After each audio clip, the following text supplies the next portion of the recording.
Her coffee was still warm. November 14, 2015. 11:47 p.m. Mary Elizabeth Porter's supervisor stares at her empty workstation inside Riverside Textile Mill, Providence, Nevada. The industrial loom is still running. Her jacket is draped over the chair. Steam rises from her coffee cup. Mary is gone. 43 minutes earlier, surveillance cameras captured her walking toward the supply corridor. A routine task. Grab thread spools. 5 minutes, maybe 10. She never came back. And here's what makes this impossible. Every exit was monitored. Her car sat in the employee lot, keys in her locker. 27 other workers on shift. No one saw her leave. No one heard anything unusual over the deafening roar of the machines. Police locked down the building within 3 hours. Search teams tore through every accessible room, every bathroom, every loading dock, every storage closet. K9 units tracked her scent to that corridor, and then lost it completely as if she'd evaporated into the walls. Mary Elizabeth Porter disappeared from inside a locked factory. A building she physically could not have left. For 8 years, detectives, family, and an entire community asked the same haunting question. Where did she go? The answer was there all along. Sealed behind drywall. Hidden in the building's forgotten architecture. Waiting in a room that shouldn't exist. A room that would reveal not just where Mary went, but something far more horrifying. Who put her there? Before we descend into this nightmare, do me a favor. Hit that subscribe button right now and drop a comment telling me where you're watching from. Because what you're about to hear will make you question every building you've ever walked through. This is the case of Mary Elizabeth Porter. And this is how silence can scream. Mary Elizabeth Porter was 27 years old when she vanished. To understand the weight of her loss, you need to know who she was when she was still here. Born and raised in Providence, Nevada, a shrinking industrial town of 8,200 people where neighbors knew neighbors, where everyone's business was everyone's business, Mary was what people call a townie in the most affectionate sense. She graduated from Providence High in 2006. She dreamed of becoming a nurse, enrolled in community college for pre-nursing courses, but tuition became impossible after her father died suddenly from a heart attack in 2008. So Mary did what many young people in Providence did. She went to work at the mill. Riverside Textile Mill hired her in 2009 when she was 21. For 6 years, she operated weaving looms on the third-floor production line, mostly working night shifts because the pay differential helped support her mother, Patricia, who lived on a fixed income. They shared a small bungalow on Elm Street. Just the two of them after Mary's father passed. Friends described Mary as quiet but warm. The kind of person who remembered your birthday. Who'd pick up extra shifts so a coworker could attend their kid's soccer game. She volunteered at the local animal shelter every Sunday, walking dogs that no one else wanted to walk. She kept a journal, thick notebooks filled with thoughts, dreams, sketches of the mountains surrounding Providence. She had a boyfriend, Derek Santos, 31, who worked as a logistics supervisor at a different facility across town. They'd been together for almost 2 years. Co-workers said they seemed happy, though some mentioned they'd noticed tension in recent months. Nothing dramatic, just the kind of small fractures that relationships sometimes develop. Mary's best friend, Kayla Hutchins, would later tell police, Mary was the kind of person who'd give you her last dollar and apologize that it wasn't more. She didn't have enemies. She didn't have drama. She just wanted to save enough money to go back to school someday. She loved hiking the desert trails outside Providence. She loved old movies, especially anything with Audrey Hepburn. She loved her mother fiercely, called her every day during breaks at work. Mary Elizabeth Porter was ordinary in all the ways that make someone extraordinary: good, dependable, kind. She'd worked hundreds of night shifts without incident. November 14, 2015, was supposed to be just another one. It wasn't. To understand what happened to Mary, you need to understand the building where she died. Providence, Nevada, is a town that time forgot. Founded in 1891 during a brief silver boom, it survived on mining until the ore ran dry in the 1940s. Then came Riverside Textile Mill in 1952, a massive brick fortress of industrial ambition that became the town's economic lifeline. For decades, the mill employed over 500 workers, producing fabric for clothing manufacturers, upholstery companies, military contracts. But by the 1990s, textile manufacturing was dying in America. Factories moved overseas. Providence hemorrhaged population. By 2015, Riverside Textile Mill was one of the last major employers, barely surviving with a skeleton crew of 93 workers across 3 shifts. The building itself is critical to this story. 4 stories of aging brick and iron, sprawling across nearly 200,000 square feet. Construction began in 1952, but additions were built haphazardly over 63 years. New wings, storage annexes, machinery floors, administrative sections, creating a labyrinth of corridors, staircases, and forgotten spaces that even longtime employees couldn't fully map. The third floor, where Mary worked, was particularly confusing. The original 1952 blueprint showed a straightforward production floor. But renovations in 1976, 1988, and 1998 added walls, sealed off sections deemed unsafe or unnecessary, rerouted ventilation, and created odd dead-end hallways that led nowhere. Former workers described it as a maze. One machinist who'd worked there for 30 years admitted, "There were rooms I never went into. Closets that had been locked since before I was hired. You learned your route, clock in, production floor, break room, clock out, and you didn't explore." Security was minimal. 2 guards for the entire facility. Surveillance cameras covered main entrances, loading docks, and production floors, but dozens of secondary hallways, storage areas, and back stairwells had no cameras at all. Budget cuts meant outdated equipment, broken lights, and a pervasive sense of neglect. At night, the mill was a cathedral of noise and shadow. 43 industrial looms thundering in rhythmic violence. Fluorescent lights flickering over grease-stained concrete. The smell of machine oil and cotton dust. Workers shouted over the mechanical roar, isolated in their own stations, barely able to hear anything beyond their immediate surroundings. It was the perfect place to hide something. Or someone. November 14, 2015. Let's reconstruct that night minute by minute because every detail matters. 10 p.m., Mary Elizabeth Porter clocks in for her overnight shift. Surveillance footage shows her entering through the employee entrance, wearing jeans, a gray hoodie under her work vest, hair pulled back in a ponytail. She swipes her badge, waves to the security guard, heads toward the third-floor production area. 10:07 p.m., Mary reaches her loom station, number 17. She hangs her jacket on her chair, sets down her coffee thermos, exchanges brief small talk with co-workers. The shift supervisor, Craig Whitman, 43, walks past during his rounds. Everything appears routine. 10:15 p.m. to 11 p.m., Mary works her station without interruption. Surveillance from the production floor shows her periodically checking thread tension, replacing empty spools, performing standard maintenance. She drinks coffee. She checks her phone briefly during a bathroom break at 10:42 p.m. 11:04 p.m. This is the moment everything changes. Mary approaches Craig Whitman, her supervisor. Coworkers later report hearing her say something about needing more thread spools for her loom, a common request. Whitman gestures toward the supply corridor. Mary nods. She walks away from her station. Surveillance cameras capture her entering the supply corridor at 11:04 p.m. and 17 seconds. She is never seen again. 11:04 p.m. to 11:47 p.m., 43 minutes of nothing.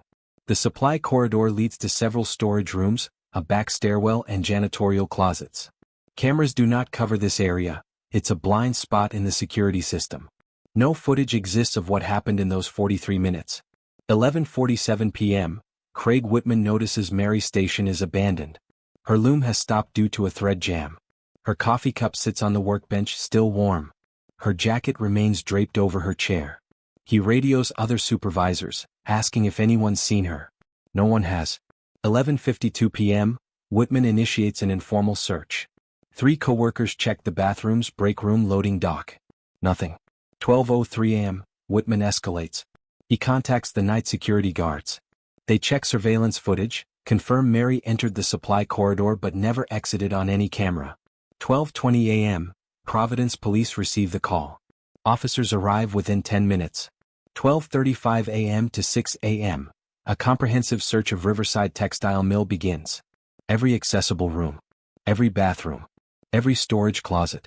Every piece of machinery large enough to conceal a person. K9 units arrive at 2:17 a.m. The dogs track Mary's scent from her workstation to the supply corridor, and then lose it completely near a section of wall that leads to sealed storage rooms. The dogs circle, confused. One handler later describes it, "It was like she walked up to that wall and vanished into thin air." Mary's car is found in the employee parking lot. Keys in her locker. Phone in her locker. Purse in her locker. Wallet untouched. By sunrise, one fact becomes undeniable. Mary Elizabeth Porter disappeared from inside a locked building with no evidence of how she left. Detective Robert Kane, lead investigator, made a statement that would haunt him for years. She walked into a hallway and ceased to exist.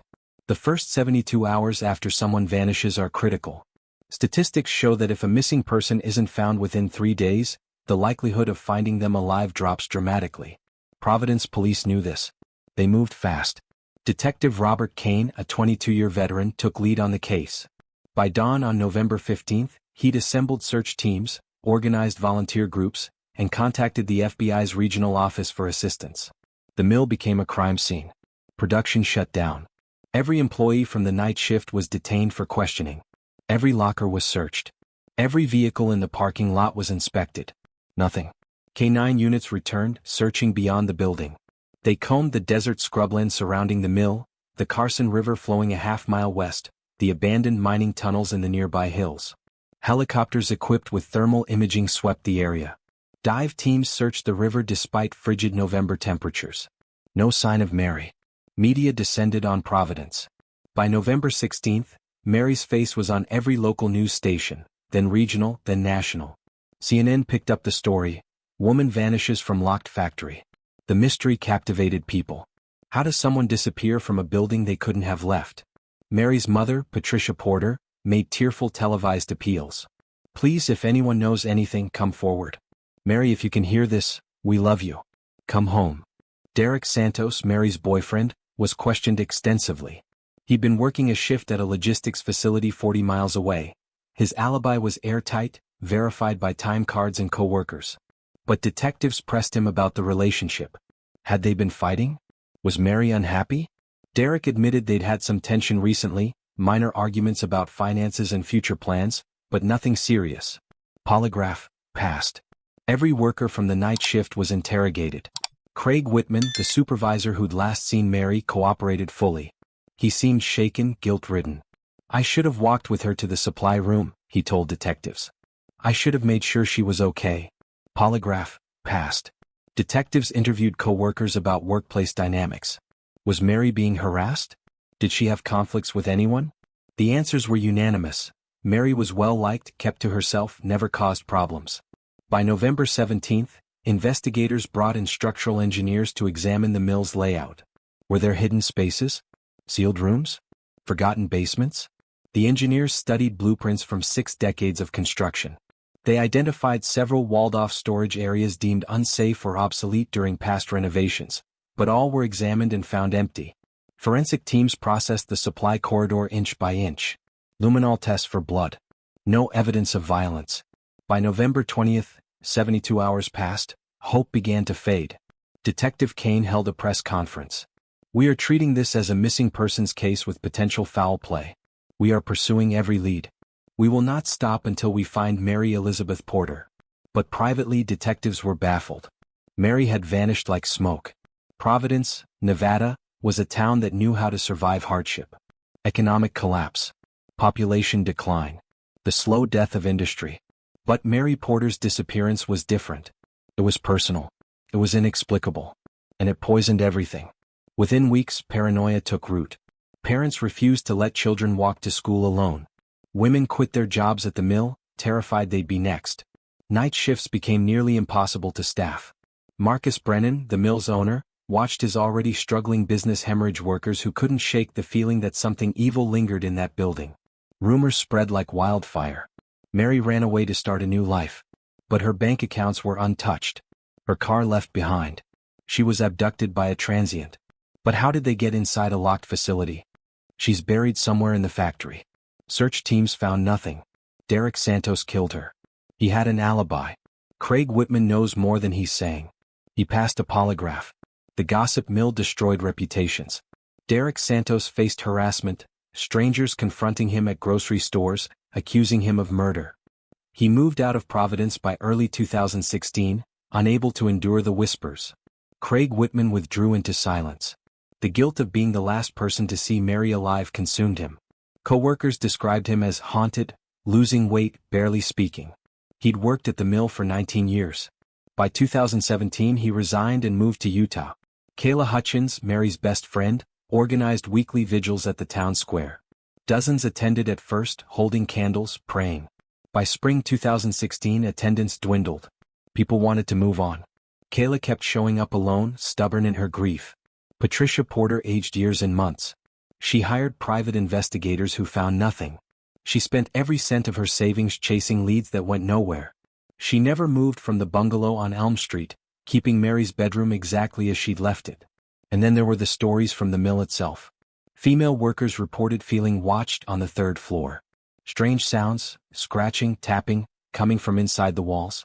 Shadows moving in sealed corridors where no one should be. Management dismissed it as grief-induced hysteria, trauma manifesting as paranoia. But the stories persisted. Years later, a machinist named Luis Hernandez would admit, "We all felt it. Something was wrong in that building. We just didn't know what." They weren't imagining things. Mary was there. She'd been there all along. Dying in the darkness. Calling out for help that would never come. Separated from the living by nothing more than drywall and willful blindness. By mid-2016, Mary Elizabeth Porter's case had gone cold. Detective Robert Kane refused to give up. He pursued every possible lead with obsessive determination. Transient workers who'd passed through Nevada in November 2015, tracked down, interviewed, cleared. Registered sex offenders within a 100-mile radius, alibis verified. Possible connections to unsolved abductions in neighboring states, none matched. The FBI's Behavioral Analysis Unit reviewed the case. Their conclusion: if Mary was abducted, the perpetrator had intimate knowledge of the mill's layout and security gaps. Likely someone who worked there. But every employee had been investigated. Polygraphs administered. Alibis confirmed. Dead end after dead end. Forensic technology advanced. Familial DNA testing became available. Cell tower triangulation improved. Digital forensics evolved. But there was nothing to test. No DNA evidence. No digital trail. No body. Mary's phone revealed nothing suspicious. Text messages about mundane topics, social media posts about hiking and movies, search history showing nursing school websites and job postings. Her laptop, same. Financial records showed no signs of planning to disappear. No large withdrawals. No secret accounts. Detective Kane retired in 2018. The case haunted him. He told reporters, "I've solved 37 homicides in my career. Mary Porter is the one that beat me. I know someone hurt her. I know she didn't just vanish. But I couldn't prove it." New detectives inherited the file. They reviewed everything, found no new angles. Occasionally tips came in. Someone claimed they saw Mary in Arizona. A psychic said Mary's body was in the river. An anonymous letter suggested she'd been killed by the mob over gambling debts. Mary had never gambled. Every tip led nowhere. Patricia Porter never stopped searching. She mortgaged her house to pay private investigators. She appeared on true crime podcasts, hoping someone somewhere knew something. She aged into a ghost herself, hollowed out by unanswered questions. Derek Santos moved away but carried the guilt of not protecting Mary. He fell into depression, underwent therapy for years, eventually dedicated himself to mental health advocacy, his way of honoring her memory. Kayla Hutchins kept Mary's case alive on social media, posting updates, sharing missing persons resources, refusing to let Mary become just another statistic. The mill continued operating, though workers avoided the third floor when possible. The building itself seemed cursed. By 2020, Mary's case was relegated to cold case databases. A tragic mystery. A ghost story. Detectives privately called it unsolvable. 5 years became 6. 6 became 7. 7 became 8. And then in 2023 the mill closed permanently. And during renovations, during the demolition of walls that had stood for decades, during the gutting of a building that had kept its secret perfectly, the truth finally broke through. March 2023. Riverside Textile Mill shut down after 71 years of operation. The economics finally won. Imported fabrics. Automation. A shrinking workforce. Marcus Brennan, the owner, couldn't sustain it any longer. He sold the property to a commercial developer planning to convert the historic mill into mixed-use lofts and office space. Renovation crews arrived in June 2023. The building was in worse shape than anyone realized. Decades of deferred maintenance. Asbestos in the walls. Roof leaks. Structural damage. What was supposed to be a simple renovation became a near-total gut job. Luis Hernandez, a demolition foreman with 23 years of experience, led the crew. He'd demolished factories, hotels, shopping malls. He'd seen it all. Or so he thought. August 9, 2023. Hernandez's team was working on the third floor. Mary's floor, clearing out the old production area. The plan was to knock down non-load-bearing walls to create open floor plans for future tenants. They reached the supply corridor. Structural engineers had marked a section of wall for removal, drywall and wooden framing installed during a 1998 renovation. Not original construction. Safe to demolish. Hernandez's crew started tearing into it with sledgehammers and pry bars. Behind the first layer of drywall, wooden slats. Behind the wooden slats, another layer of drywall. Strange, but old buildings have odd construction sometimes. They kept going. And then they broke through. Into a space. The room. Approximately 8 feet by 10 feet. No windows. No ventilation. Completely sealed. The smell hit them first. Stale air. Decay. Something organic left to rot in darkness. Hernandez shined his flashlight inside. He saw the bones first. Then the clothing. Then the notebooks scattered across the floor. He dropped the flashlight. He stumbled backward. He pulled out his phone with shaking hands and called 911. Within an hour, Providence police sealed off the entire building. Within 2 hours, Detective Sarah Mendez, who'd inherited Mary's cold case, was standing in front of that hidden room. After 8 years, Mary Elizabeth Porter had been found. The forensic team arrived at 4:37 p.m. on August 9, 2023. What they documented inside that sealed room would become some of the most disturbing evidence in Nevada criminal history. Let me walk you through what they found. The remains, a complete human skeleton, partially clothed, positioned against the far wall. Dental records later confirmed the identity, Mary Elizabeth Porter. The clothing matched what she'd been wearing the night she disappeared. Jeans, gray hoodie, work vest with her employee badge still attached. Her work boots, one lace untied. The door, or rather where a door used to be. The room had once been accessible, a storage closet from the 1970s, but during the 1998 renovation someone had sealed it. From the inside, scratch marks covered the drywall. Deep gouges. Fingernail fragments embedded in the wood beneath. Mary had tried to claw her way out. A metal bracket, torn from a wall mount, lay near the door. She'd attempted to pry it open. It hadn't worked. The supplies. In the corner someone had placed provisions. 4 water bottles, 3 empty, 1 half full. 6 protein bars, wrappers scattered, 2 unopened. A camping lantern, batteries long dead. A bucket. A thin blanket. Someone had prepared this space.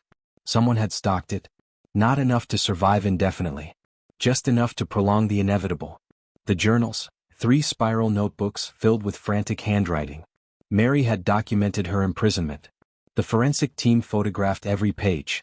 She described her confusion, being led to the room by her supervisor Craig Whitman, who claimed there was a leak that needed checking. She described the moment he shoved her inside, the sound of the door sealing, her screams swallowed by the soundproofed walls and the thunder of the looms. She described her terror in the first hours. Her disbelief. Her certainty that someone would find her. She described the passage of time, losing track of days in total darkness once the lantern died. Rationing water. Rationing food. Writing by feel when she could no longer see. She described her physical deterioration. Dehydration. Weakness. The acceptance that she was going to die. And she named him. Over and over. Craig Whitman. Craig Whitman. Craig Whitman. She wrote goodbye letters to her mother. To Derek. To Kayla. Apologies for not being stronger. Prayers. Memories. A final entry nearly illegible. I don't want to die alone in the dark. Medical examiner's findings. Dr. Patricia Vance determined cause of death as dehydration and starvation, likely 7 to 10 days after entrapment. Mary had survived longer than most people would have. The water and minimal food extended her suffering. There were no signs of physical assault beyond the imprisonment itself. The cruelty was in the method. Someone had built a tomb and left her to die slowly. Forensic evidence linking the suspect. Craig Whitman's fingerprints were found on the interior doorframe, impossible to explain away. He'd claimed during the 2015 investigation that he'd helped search for Mary, which could explain prints elsewhere, but not inside a room that had been sealed. Construction records showed Whitman had worked maintenance during the 1998 renovation. He knew about this forgotten storage room. He'd planned this for years, waiting for the right moment. Detective Sarah Mendez stood in that room, reading Mary's final words by flashlight. She said, "We're going to get him." August 10, 2023. Less than 24 hours after Mary's remains were discovered, Detective Sarah Mendez assembled a task force. The target, Craig Whitman, age 51, last known residence Salt Lake City, Utah. Whitman had left Providence in 2017, claiming the trauma of Mary's disappearance had become unbearable. He'd worked various industrial maintenance jobs in Utah, Colorado, and Arizona over the intervening years. No criminal record. No red flags. He'd lived quietly, remarried in 2019, seemed to have moved on with his life. But Mary's journals told a different story. Detective Mendez pulled Whitman's original case file from 2015. During the initial investigation, he'd been questioned multiple times, cooperated fully, passed a polygraph, expressed appropriate remorse for not ensuring Mary's safety. Detectives had found him credible. But now, deeper background checks revealed unsettling patterns. In 2014, a female co-worker named Jennifer Hale had filed an internal complaint with mill management, claiming Whitman had made unwanted romantic advances, followed her to her car, sent inappropriate text messages. The complaint was dismissed by management as a misunderstanding. Hale quit 2 months later. Kayla Hutchins, Mary's best friend, was re-interviewed. She remembered, Mary mentioned Whitman creeped her out. This was maybe 3 or 4 months before she disappeared. He'd stare at her during shifts. He'd find excuses to check her station more than others. She said he asked her out once and she politely declined, and after that he got cold toward her. Derek Santos confirmed, Mary told me her supervisor was weird. She never elaborated. I didn't think much of it at the time. The pieces aligned.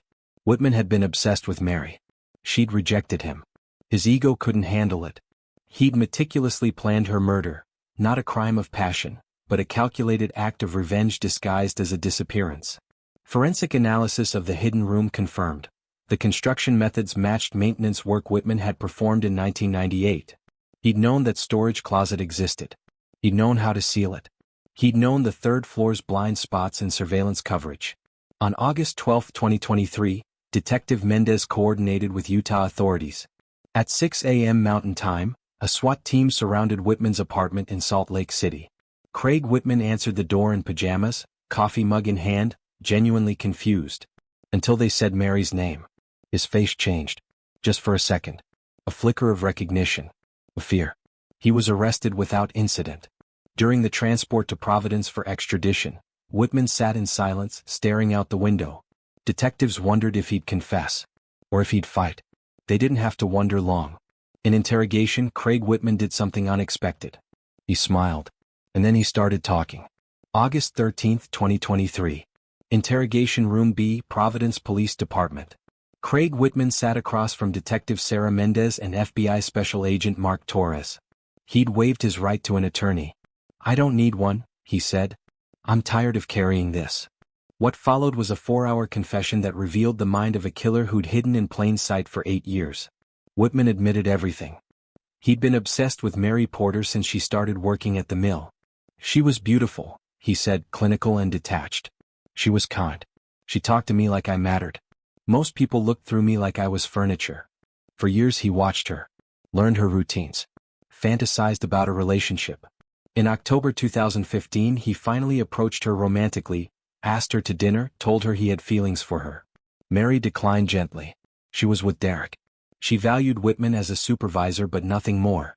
Whitman's narcissistic ego shattered. She humiliated me, he said, no emotion in his voice. I was nice to her for years. I looked out for her. And she rejected me like I was nothing. Like I was pathetic.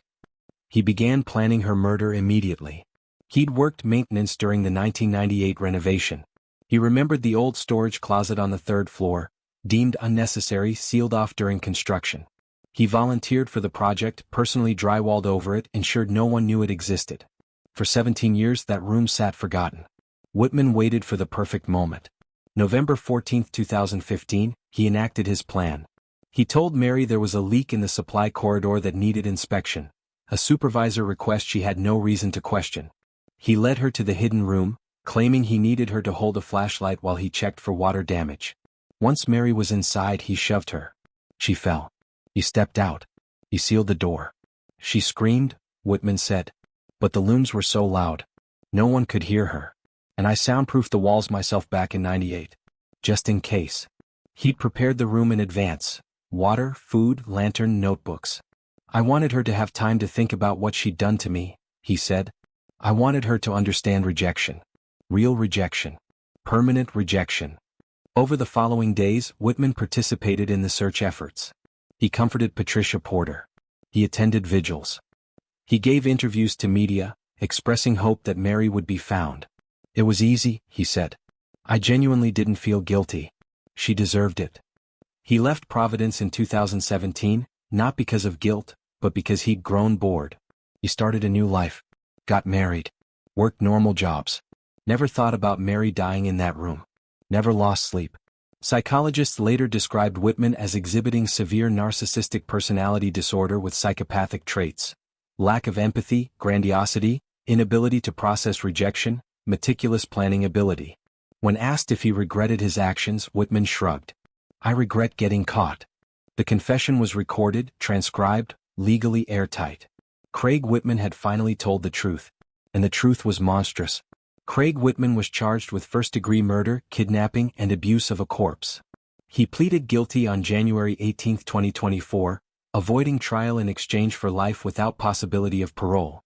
His attorney advised against it, but Whitman insisted. I don't want a circus, he said. I did it. Let's move on. The sentencing hearing was held in Providence County Court. Patricia Porter attended. She'd waited 8 years for this moment. 8 years of not knowing. 8 years of searching. 8 years of grief without closure. When given the opportunity to read a victim impact statement, Patricia stood. She looked directly at Whitman. You didn't just kill my daughter, she said, voice steady despite tears. You killed her slowly. You let her suffer. You participated in searching for her while knowing she was dying meters away. You comforted me while knowing you destroyed my life. You are not human. You are something worse. Whitman showed no emotion. The judge sentenced him to life without parole. Mr. Whitman, your cruelty is beyond comprehension. You will die in prison and the world will be better for it. Mary's remains were released to her family. On February 3, 2024, Mary Elizabeth Porter was finally laid to rest in Providence Cemetery. Hundreds attended, friends, co-workers, community members who'd never stopped looking for answers. Derek Santos returned, reading a eulogy he could barely finish. Kayla Hutchins placed Mary's favorite flowers on the casket. Patricia Porter whispered, You can rest now, baby. Providence began healing. Slowly. The mill was demolished entirely, too haunted, too tainted by what had happened there. The site became a memorial park, a plaque honoring Mary's memory and advocating for workplace safety reforms. The case prompted legislative changes. Nevada passed the Mary Porter Act in 2024, requiring panic buttons, improved security protocols, and mandatory background checks for supervisors in industrial facilities. Patricia Porter founded a nonprofit, Mary's Voice, supporting families of missing persons, funding cold case investigations, providing resources for victims of workplace violence. Derek Santos dedicated his life to mental health advocacy, speaking publicly about survivors' guilt and trauma recovery. Kayla Hutchins continues visiting Mary's grave monthly, leaving flowers, keeping her friend's memory alive. Detective Sarah Mendez said, This case taught me that buildings can lie. Walls can hide secrets. But evidence always speaks. And victims deserve justice no matter how long it takes. 8 years after vanishing, Mary Elizabeth Porter was finally home. And her killer would never be free again. Mary Porter's case is solved. Her killer is behind bars.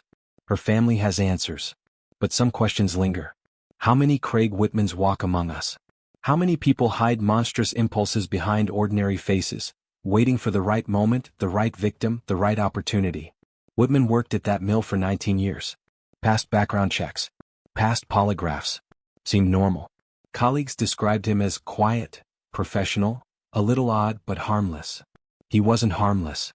He was patient.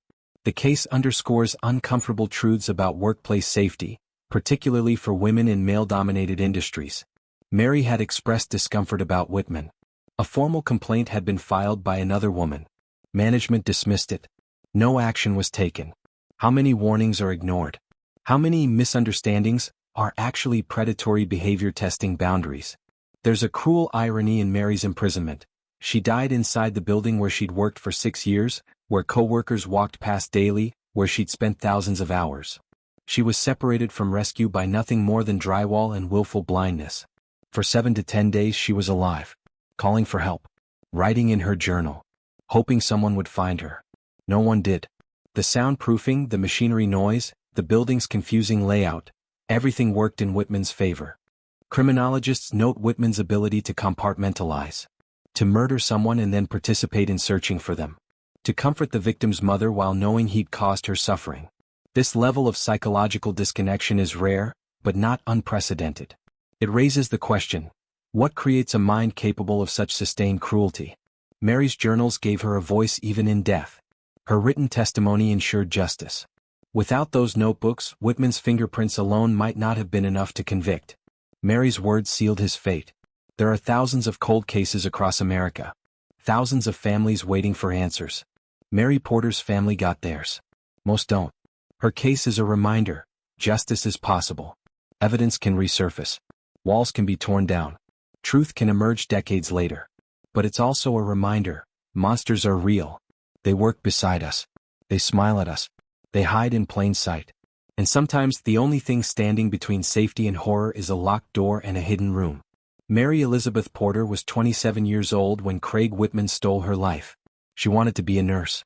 She wanted to help people. She wanted to save enough money to go back to school. She wanted a future. He gave her a tomb instead. But Mary's story didn't end in that room. Her mother, Patricia, has channeled unimaginable grief into action. Mary's voice has helped 12 families of missing persons find answers, funded forensic testing in 6 cold cases, and advocated for legislative reforms across 3 states. The Mary Porter Act has been adopted by Nevada, Utah, and Arizona, requiring panic buttons, improved surveillance, and stricter oversight in industrial workplaces. It's saving lives. Kayla Hutchins visits Mary's grave every month, leaving wildflowers, telling her friend about the world she's missing. Derek Santos speaks at mental health conferences, honoring Mary by helping others process trauma and guilt. The site where Riverside Textile Mill once stood is now Porter Memorial Park. A bronze plaque reads, "In memory of Mary Elizabeth Porter, whose voice echoes louder than silence." May her story remind us to listen when someone says they're afraid.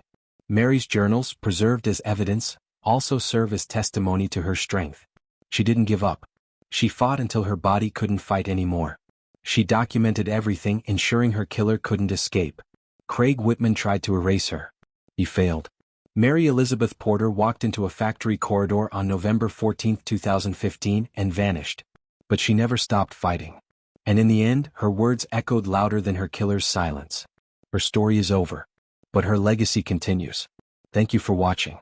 If this case affected you, please like this video, subscribe to the channel, and share it with someone who loves true crime mysteries.